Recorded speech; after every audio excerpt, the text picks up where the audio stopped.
제목을 한번 따라해 볼까요? 친히 준비하시리라.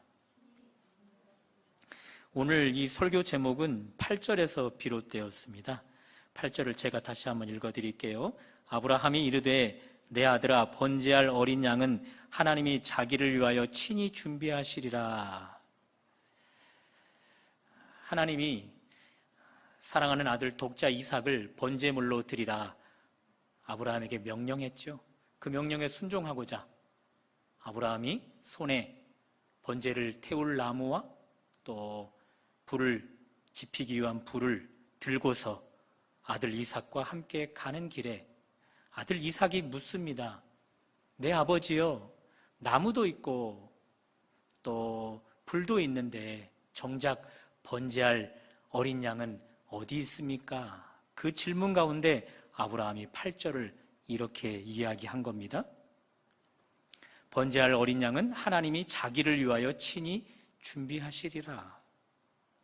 저는 믿습니다. 아브라함이 아들 독자 이삭을 번제물로 드릴 수 있었던 것, 그 원인, 그 이유, 그런 일들로 하나님 앞에 큰 칭찬 받을 수 있었던 것, 하나님이 그의 삶 가운데 친히 준비하심, 그 결과라는 거죠. 세계적으로 최고의 영예를 받게 된 영화 기생충, 그 영화가 유명해지면서 그 영화 가운데 나오는 대사 또한 유명해졌어요. 그 유명한 대사 중에 하나가 아들, 너는 다 계획이 있구나, 그거죠. 아들이 제안하는 일마다 척척 그대로 진행이 되는 것을 보고 아버지가 놀라면서 이야기해요. 아들, 너는 다 계획이 있구나. 하나님이 그래요. 여러분과 저를 향한 계획이 하나님께 다 되어 있어요.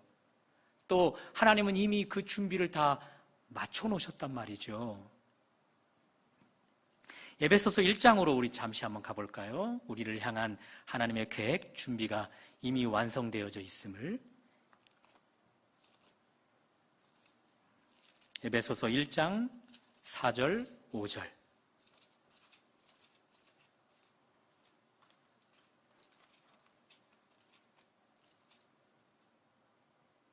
제가 읽습니다. 곧 창세전에 그리스도 안에서 우리를 택하사 우리로 사랑 안에서 그 앞에 거룩하고 흠이 없게 하시려고 그 기쁘신 뜻대로 우리를 예정하사 예수 그리스도로 말미암아 자기의 아들들이 되게 하셨으니, 하나님이 여러분과 저를 거룩하고 흠이 없게 하는 일, 또 아들들이 되게 하는 일을 언제 예정하셨다고요? 언제 계획해 놓으셨다고요? 창세전에요.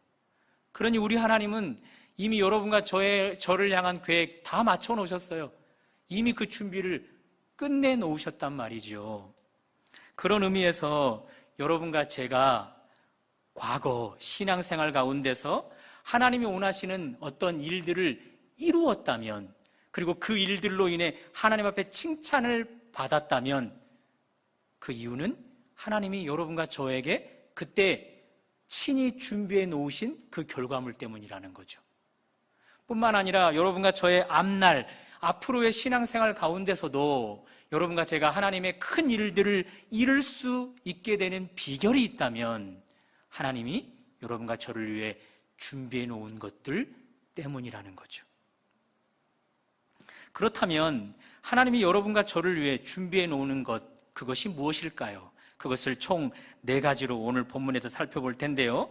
내 아버지여, 나무와 불은 준비되었는데 번제할 양은 어디 있습니까? 이 질문 앞에 아버지가 대답하는 거죠. 내 아들아, 번제할 어린 양은 하나님이 자기를 위하여 친히 준비하시리라.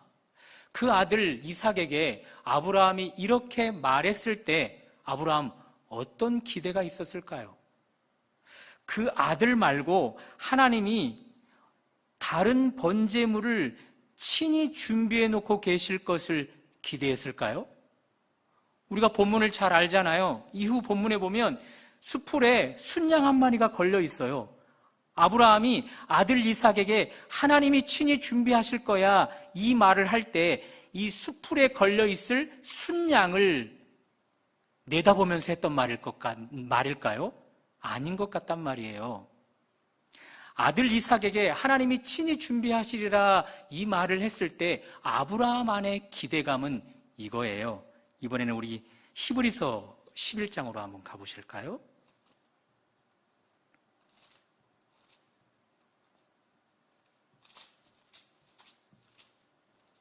히브리서 11장 17절. 아브라함이 그 이삭을 번제물로 드리는 배경을 가지고 히브리서 기자가 소개하고 있습니다. 17절 한번 다 같이 읽어봅니다. 시작. 아브라함은 시험을 받을 때에 믿음으로 이삭을 드렸으니 그는 약속들을 받은 자로 돼 그 외아들을 드렸느니라. 18절. 그에게 이미 말씀하시기를 내 자손이라 칭할 자는 이삭으로 말미암으리라 하셨으니 19절. 그가 하나님이 능히 이삭을 죽은 자 가운데서 다시 살리실 줄로 생각한지라. 그러니 아브라함에게 있었던 기대감은 하나님이 숲을 가운데 다른 순양을 번제물로 준비해 놓으실 거야, 이걸 기대한 것이 아니라 지금 히브리서 기자가 이야기해 줬던 것처럼 내 아들을 번제물로 드렸을 때 우리 하나님이 그를 죽은 자 가운데서 다시 살려내실 거야, 그 기대감에 지금 8절에서 그런 이야기를 했다라는 거예요. 자, 그렇다면 자기 아들을 번제물로 드릴 수 있는 이만한 믿음, 이거 어떻게 아브라함 안에 형성되었을까요? 그 답을 아브라함 안에서 찾으면 미궁 속에 빠질 수밖에 없지만 하나님에게서 찾으면 그 답이 쉽게 얻어지죠. 그렇죠? 그 믿음은 하나님이 주신 거예요. 우리 이번에는 에베소서 2장 8절로 한번 가보실까요? 오늘은 성경을 여기저기 좀 찾을게요. 에베소서 2장 8절.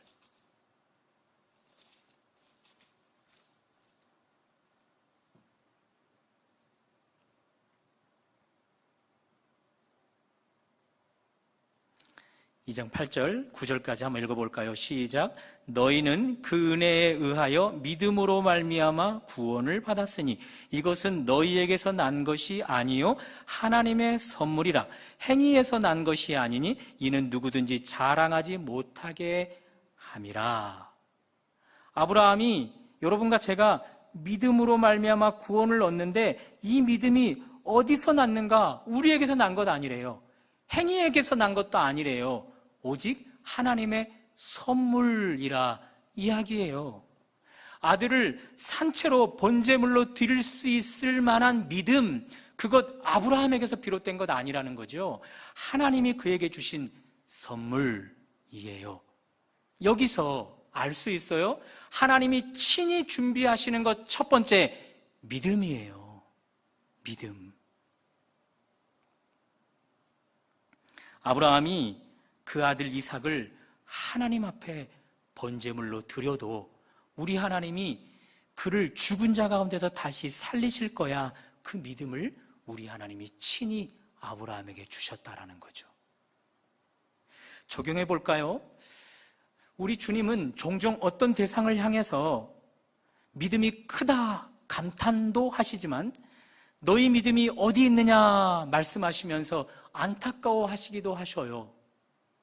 이만한 믿음을 찾아보지 못했도다, 또 내 믿음이 크도다, 그렇게 감탄도 하시지만 제자들을 향해서는 너희 믿음이 어디 있느냐 하면서 그들의 믿음 없음을 안타까워도 하셔요. 그런 의미에서 여러분과 저의 믿음은 우리 하나님 보실 때 감탄할 만한 믿음일까요? 아니면 믿음이 어디 있느냐 안타까워하실 작은 혹은 믿음이 없는 모습일까요? 중요한 것은 여러분과 저에게도 우리 하나님은 아브라함에게 이루기를 원하시는 일들처럼 어떤 일들을 맡겨주실 거예요. 그 맡겨주신 일들을 이루려면 우리 안에 믿음이 있어야 하는데, 우리 안에 믿음이 있어야 하는데 그 믿음 우리 안에서는 나타나지 않는다는 거죠. 하나님이 선물로 주셔야 돼요. 그 믿음을 우리에게 친히 준비해 놓고 계시단 말이죠. 그러므로 여러분과 저의 삶 가운데 이 믿음을 하나님 앞에 구하면서 하나님이 친히 창세전부터 준비해 놓으신 그 믿음을 받아야 된다는 거죠. 그때 우리도 하나님이 주신 그 믿음 가지고 어떤 일들을 이루어서 우리 주님께 내 믿음이 크도다, 이만한 믿음을 찾아보지 못했도다, 그런 큰 칭찬 받을 수 있게 되는 거죠. 하나님이 친히 준비하시는 것 첫 번째, 믿음입니다. 그러면 두 번째로 넘어가 볼까요? 하나님이 친히 준비하는 것 두 번째. 여차여차 이삭이 물었어요. 아버지, 불과 나무는 있는데 정작 번제할 어린 양은 어디 있습니까? 물었더니 아버지의 말, 하나님이 친히 준비하시리라. 그 말을 듣고 아브라함과 이삭은 그 번제물을 드릴 장소로 걸어가고 있는 거죠. 가는 내내 이삭은 고민이 있었을 거예요. 하나님이 친히 준비하시겠다는 그 제물은 무엇일까? 그 제물은 무엇일까? 그 고민을 하면서 목적지에 다 도착했을 때 그 이삭은 이제 주변을 두리번 거렸을 거예요. 하나님이 친히 준비하시겠다 했던, 아버지의 말처럼 하나님이 친히 준비하시리라 했던 그 번제물이 무엇일까? 바로 여기에 있지 않을까? 하면서 두리번 그 번제물을 찾기 위해서 노력했을 거예요. 그런데 번제물이 눈에 띄지 않아요. 혹 아버지는 찾으셨을까? 아버지를 응시했는데 이런 아버지는 번제물에는 관심이 없어요. 오직 나무를 쌓는 일에만 관심이 있어요.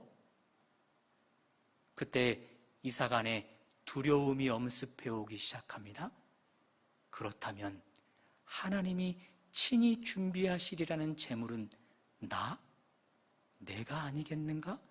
그러면서 아브라함 아버지를 응시했더니 아버지가 제단을 다 쌓은 뒤 아들에게 걸어오는 거예요. 줄을 가지고 걸어오는 거예요.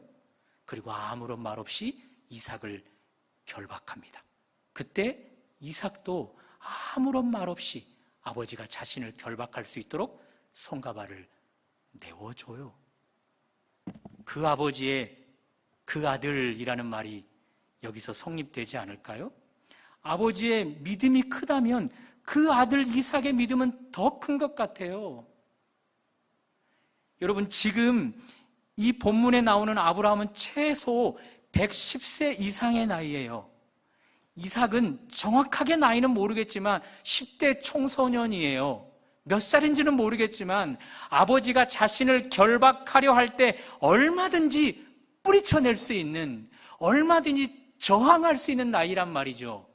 그럼에도 불구하고 그 이삭은 자기가 산채로 재물되어지는 환경 속에서 묵묵히 아버지에게 손을 내어줘요. 결박할 수 있도록, 묶을 수 있도록. 여기서 할 수 있는 거죠. 하나님이 친히 준비하신 것 두 번째, 그것은 아브라함이 가지고 있는 그 믿음이 죽은 믿음이 아니라 행함이 있는 믿음 되게 하는 것, 그거예요. 귀신도 믿고 떠느니라 하면서 믿음을 성경에서 이야기를 해요. 귀신도 하나님에 대한 믿음이 있대요. 그래서 그 믿음 때문에 하나님을 향하여 떤대요. 두려워한대요. 하나님은 여러분과 저에게 그런 믿음 원하지 않는 거죠. 그런 믿음은 죽어있는 믿음이어서 여러분과 저에게는 살아있는 믿음, 행함이 있는 믿음을 요청하고 계시는 것이죠. 야고보서 2장 21절, 오늘 아브라함이 이삭을 드리는 과정 속에서 이 요절이 나오는 거예요. 야고보서 2장 21절로 가볼까요?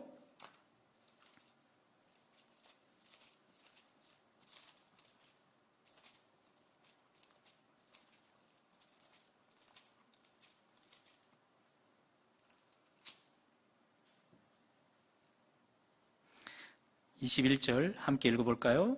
시작. 우리 조상 아브라함이 그 아들 이삭을 제단에 바칠 때에 행함으로 의롭다 하심을 받은 것이 아니냐. 22절, 내가 보거니와 믿음이 그의 행함과 함께 일하고 행함으로 믿음이 온전하게 되었느니라.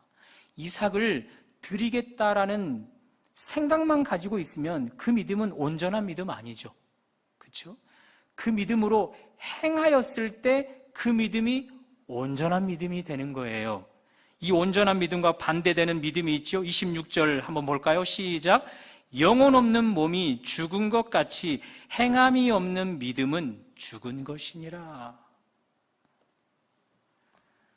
하나님이 아브라함에게 첫 번째 준비해 놓은 것, 그것 믿음이었어요. 이 믿음이 죽어있는 믿음이 아니라 온전한 믿음, 행함이 있는 믿음 되기 위해서는 이삭이 아버지의 결박 가운데 순순히 순종해야만 했었던 거예요. 아브라함은 믿음이 있어요. 내 아들을 산채로 제물로 드렸을 때 하나님이 그를 죽은 자 가운데서 살려내실 것이라는 믿음이 있어요. 그래서 그 믿음 때문에 아들을 드리려 하는데 정작 이삭에게는요, 그 믿음이 없었다면요, 아버지를 얼마든지 저항해서 달아나 버릴 수 있거든요. 그래서 그 아버지의 믿음이 죽어있는 믿음, 온전한 믿음 되지 못하도록 얼마든지 이삭은 할 수 있었단 말이에요.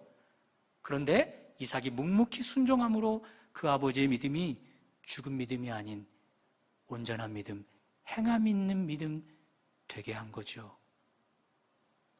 그러니 하나님이 친히 우리에게 준비하시는 것 두 번째는요, 우리에게 첫 번째로 준 믿음이 행함이 있는 믿음 되게 하는 것이에요.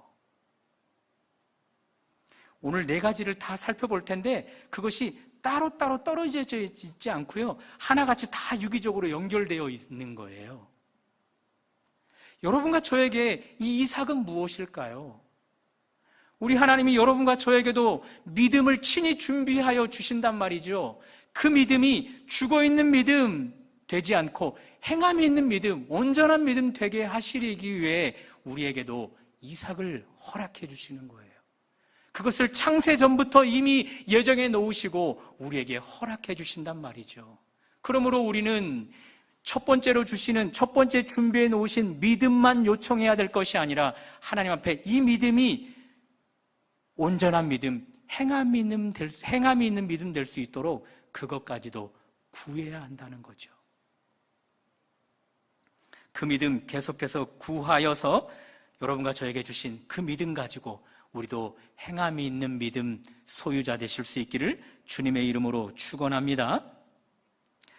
세 번째, 그렇다면 하나님이 준비하시는 세 번째, 그것은 무엇일까? 여차여차 아브라함과 이삭이 하나님 앞에 테스트를 잘 통과했어요. 그 뒤에 한 소식이 어떤 사람으로부터 들려와요. 그 소식이 20절에서 24절까지죠. 창세기 22장 20절에서 24절. 먼저 20절을 눈으로 한번 따라와 보세요. 이 일 후에 어떤 사람이 아브라함에게 알리어 이르기를 밀가가 당신의 형제 나홀에게 자녀를 낳았다 하였더라. 아브라함은 삼형제죠. 아브라함, 나홀, 하란. 그 중에 나홀이라는 형제가 그의 아내 밀가를 통해 자녀들을 낳았다는 소식을 갑자기 듣게 되는 거예요. 21절, 그의 맏아들은 우수요, 우수의 형제는 부스와 아람의 아버지 그무엘과 게색과 하소와 빌다스와 아들랍과 부두엘이라 8명의 아들을 낳은 이야기를 쭉 이야기를 해줘요. 거기서 제일 중요한 키포인트는 23절이에요. 우리 다 같이 한번 읽어볼까요? 시작. 이 8사람은 아브라함의 형제 나홀의 아내 밀가의 소생이며 부두엘은 니부가를 낳았고, 8번째 순번에 있는 부두엘이 니부가를 낳았대요. 처음으로 딸이 등장해요. 그러니 니부가는 나홀의 손녀죠. 우리가 잘 아는 대로 이 니부가는 이삭의 아내가 되어지잖아요.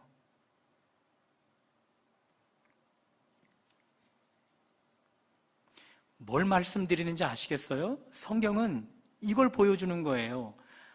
아브라함이 나이가 먹어가고 그런 과정 속에서 하나님이 첫 번째로 준비하여 주신 믿음이 행함이 있는 믿음 되기까지 순종하는 과정, 그 아래 아들 이삭이 그 아버지의 그 아들답게 그 아버지의 믿음이 행함이 있는 믿음 되는 일에 적극적으로 협조하는 과정에서 하나님은 이쪽에서만 일하는 것이 아니라 반대편에서 일하기도 하시는 거예요.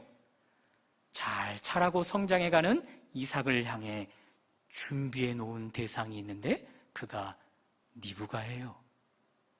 그러므로 하나님이 친히 우리에게 준비해 주시는 것 세 번째, 돕는 배필입니다.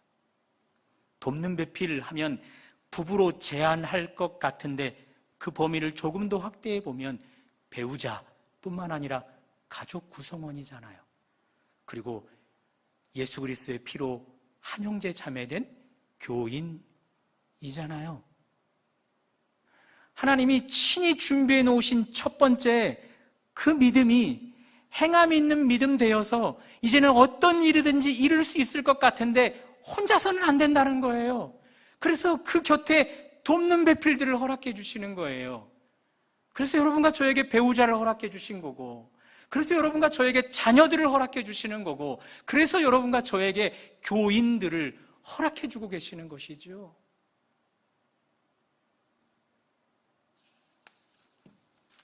천에 하나, 만에 하나 가운데 뽑혀진 우리, 그런 이야기 들어보셨잖아요. 그렇죠? 1000명 중에 하나님이 당신 믿는 백성들을 선택했어요. 10,000명 중에, 아니 더 많은 무리들 가운데 하나님 믿는 자녀들을 선택했어요. 그들이 바로 여러분과 저예요. 옷깃만 스쳐도 인연이라 하잖아요. 그렇죠? 대한민국 땅에 많은 지역이 있는데 왜 여러분과 저는 하나님께서 제주도에 집결시키셨을까요? 이 제주도 안에도 많은 교회가 있는데 왜 하나님은 유독 북촌 땅에 있는 북촌 교회 가운데 여러분과 저를 두셨을까요? 옷깃만 스쳐도 인연이라니까요. 그러니 얼마나 하나님의 철저한 간섭이며 섭리인 것입니까? 짧은 생애를 살다가 운명을 달리한 한 사람이 책 제목으로 이런 책을 썼어요. 영원 사랑할 시간밖에 없습니다. 짧은 생애를 살아서 그럴까요? 영혼을 사랑할 시간조차도 없대요. 미워할 수 있는 시간은 더더욱 없다라는 거예요. 사랑하기에도 시간이 부족하다라는 거죠. 여러분과 제가 그러지 않을까요? 하나님의 철저한 섭리 가운데 돕는 배필들로 여러분과 저를 만나게 하셨어요.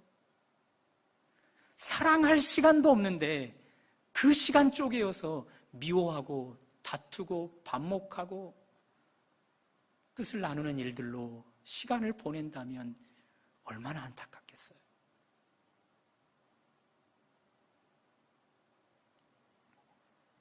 그래서 우리에게 우리 하나님은 친히 준비해 주시고자 하는 것, 그것 돕는 배필이에요.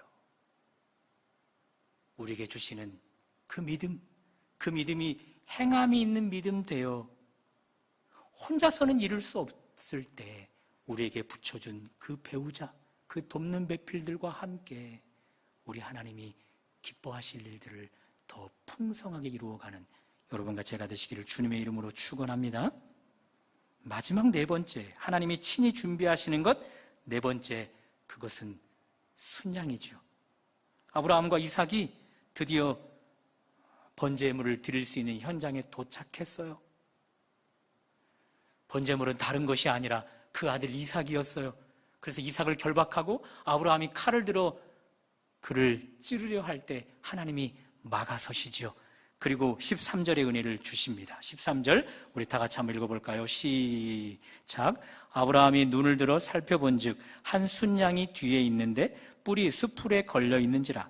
아브라함이 가서 그 순양을 가져다가 아들을 대신하여 번제로 드렸더라. 이삭을 대신할 번제물을 하나님이 친히 준비하고 계셔요. 여기 번제물은 궁극적으로는 예수님이잖아요. 그렇죠? 예수님이 여러분과 저의 제물이 되어주셨잖아요. 십자가에서 피를 다 쏟으신 그 제물 말입니다. 왜 예수님이 십자가에서 당신의 피를 다 쏟으셔야만 했죠? 성경에 보면 피는 생명이라 이야기해요. 피가 생명이래요. 문제는 아담이 범죄한 이후 태어난 모든 후손들에게는요, 이 피 안에 죄가 섞여 있어요. 죄로 오염되어 있어요. 그러니 우리의 피는 죄로 오염되어 있는 피, 우리의 생명은 죄로 젖어 있는 생명이에요. 이것으로는 아담의 실패, 그에게 주었던 문화명령이었죠. 생육하고 번성하고 충만해서 정복하고 다스리라는 그 명령을 이루어낼 수가 없는 거예요. 물론 죄로 인해 물들여가는 일들은 얼마든지 가능한 거죠. 이런 여러분과 저를 죽어있는 피에서 살아있는 피, 죄로 오염되어 있는 생명에서 의로 물든 생명 되게 하시기 위해 우리 주님이 십자가에서 피를 쏟으셔야만 했던 거예요. 논리적으로 다시 한번 설명해 볼게요. 하나님이 친히 우리에게 준비해 놓으시는 것, 첫 번째 믿음이에요. 이 믿음이 하나님이 준비해 놓으신 두 번째 행함 있는 믿음으로 변화되어져요. 이제 얼마든지 무엇이든지 할 수 있는데 혼자서는 안 돼요. 그래서 친히 준비해 놓으신 돕는 배필을 통해 이제 얼마든지 일을 이룰 수 있게 돼요. 그러나 그 전 우리의 죽어있는 피가, 죄로 오염되어 있는 생명이 예수님의 것으로 새롭게 거듭나야 했던 거지요. 그래서 예수님은 우리에게 친히 그래서 우리 하나님은 여러분과 저에게 친히 준비해 놓으시는 것, 네 번째로 예수님을 준비해 주시는 것입니다. 그분으로 말미암아 새롭게 된 우리, 이제 하나님이 친히 준비해 놓으신 그 믿음이 행함이 있는 믿음 되어 혼자서는 이룰 수 없는 일을 돕는 배필들과 함께 아담이 실패했던 생육하고 번성하고 충만하고 정복하고 다스리는 일을 우리는 이룰 수 있게 되는 거예요. 뿐만 아니라 예수님 온 이후 이 문화명령이 대위임령으로 바뀌게 되지 않습니까? 너희는 가서 모든 족속으로 제자를 삼아라. 아버지와 아들과 성령의 이름으로 세례를 베풀어라. 내가 너희에게 분부한 모든 것을 가르쳐 지키게 하라. 그 일들을 이룰 수 있게 되는 것이지요. 그런 의미에서 우리 하나님이 여러분과 저에게 창세전부터 친히 준비해 놓으신 것이 있어요. 그것은 첫 번째 믿음입니다. 이 믿음 우리가 구하여야 받을 수 있는 거예요. 찾아야 받을 수 있는 거예요. 그 믿음을 받았을 때 이것이 죽어있는 믿음이 아닌 행함이 있는 믿음 되기 위해서는 우리 하나님이 친히 두 번째 준비해 놓은 것을 또 받아야만 가능한 것입니다. 그것까지 받았다면 이제 여러분과 저에게 하나님이 돕는 배필로 주신 분들 계셔요. 그것이 배우자이고 가족 구성원이고 교인입니다. 그들과 함께 우리 주님의 대이임령을 온전하게 이루어서 우리 하나님 앞에 큰 믿음이라 칭찬받는 여러분과 제가 되시기를 주님의 이름으로 축원합니다.